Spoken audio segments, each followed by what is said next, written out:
Hi, in this video I'll help you get to know your car a little better. At the end of this video I've put together a straightforward infographic that summarizes all the key points. Like, subscribe and comment below. It really helps. All right, let's get right into it. Today we are cracking open a really common but pretty tricky engine code, P0207. So if you've got a V8 that's running rough, trust me, you're going to want to stick around for this. So you can feel it, right? The engine's stumbling, it just doesn't have its usual power, and of course that beautiful check engine light is staring right back at you. You grab your scanner, you pull the codes, and up pops P0207. Think of this as the first clue in a little diagnostic mystery we're about to solve together. So first things first, we have to figure out what the car's computer is actually trying to tell us with this code. What does it mean? Okay, so here's the deal. P0207 means the brain of the engine, the PCM, has found a break in the electrical connection to the fuel injector on cylinder number 7. You can think of it like a wire to a light bulb being cut. If there's no electricity, there's no fuel spray. And that means cylinder 7 has essentially just gone dead. And this, right here, is almost certainly what you're feeling from the driver's seat. That constant, rhythmic stumble, a shaky, rough idle when you're at a stoplight, and a major loss of power when you hit the gas. Your V8 is basically trying to run a marathon with one leg tied behind its back. So what could be causing this? Well, we have a few usual suspects. It could be some damaged wiring or a corroded plug. It could even be a super rare issue with the computer itself. But, in the real world, 9 times out of 10, the evidence points directly at one culprit. The fuel injector itself has failed. But we can't just guess, we have to prove it. Now here's where it gets really interesting. P0207 isn't just any old injector code. No, this one comes with a serious plot twist, and it's all about one single thing: location, location, location. And this right here, this is absolutely critical. Cylinder number 7 simply doesn't exist on a 4-cylinder or a 6-cylinder engine. So if you're seeing this code on one of those, you're reading the code wrong. This one fact immediately narrows our focus down to the big engines. And just look at this. There's no standard here. On a Chevy or a Hemi, cylinder 7 is way at the back on the driver's side. But on a Ford V8, it's the third one back.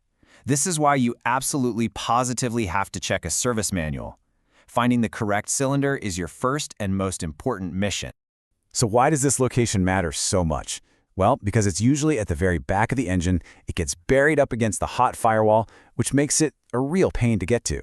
It also soaks up way more heat than the cylinders up front, and its wiring has to make the longest trip all the way from the computer. You put all that together, and you've got a perfect storm for failure. And really, this is the main takeaway for this whole explainer. You just can't diagnose a P0207 code correctly if you don't understand the unique, tough life that cylinder number 7 has to live. With this code, location really is everything. Okay, enough theory. Let's get our hands dirty. Now, we're going to walk through the step-by-step guide to actually investigating this code and finding the root cause. We've got a really clear 4-step game plan. First, we'll do a careful visual inspection of that whole hard-to-reach area. Then, we'll do a super simple electrical test on the injector itself. After that, we'll make sure power is actually getting to the plug. And finally, we'll use a little tool called a Noid light to confirm the computer is sending the signal to fire. Which brings us to the biggest question you're probably asking right now. How can you be 100% sure that it's the injector that's bad, and not a problem with the wiring or the computer? And the answer, thankfully, is really straightforward. It all comes down to one simple test with one tool, a multimeter. The resistance test is your definitive answer, and it can solve this whole mystery in just a couple of minutes. See, the results you'll get are completely black and white. When you test the 2 little pins on the injector, you're looking for one of 2 things. A good injector will give you a specific number. A bad, failed injector will show OL. That stands for open loop, which just means the tiny wire coil inside is broken. It's really that simple. So, what's the magic number we're looking for? Well, for most V8 port fuel injectors, you want to see a reading somewhere between 12 and 16 ohms. If your multimeter shows a number in that range, the injector's electrical coil is good to go. If you see OL, well, you found your culprit. And this is the final piece of the puzzle. A no light is basically just a tiny light bulb that you plug into the injector's wiring harness.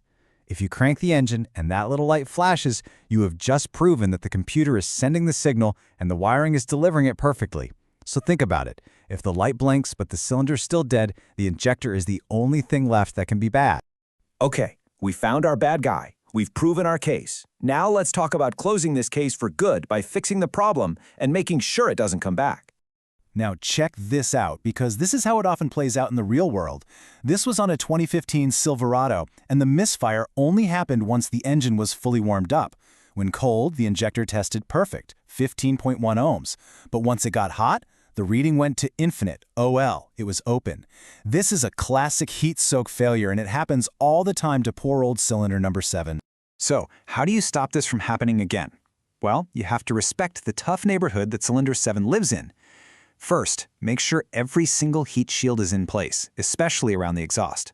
Second, make sure that wiring harness is secured and not touching anything hot. And finally, anytime you're working back there, just be mindful not to lean on or crush those wires tucked against the firewall. So we've seen, crystal clear, that for a P0207, it's all about location. So I'll leave you with a question to chew on. Now that you know why cylinder 7 is so vulnerable, what other parts on your engine do you think are most affected by their specific spot? You know, sensors, coils, wiring, that are subject to crazy heat or vibration? Applying that kind of thinking is what will help you solve the next problem down the road.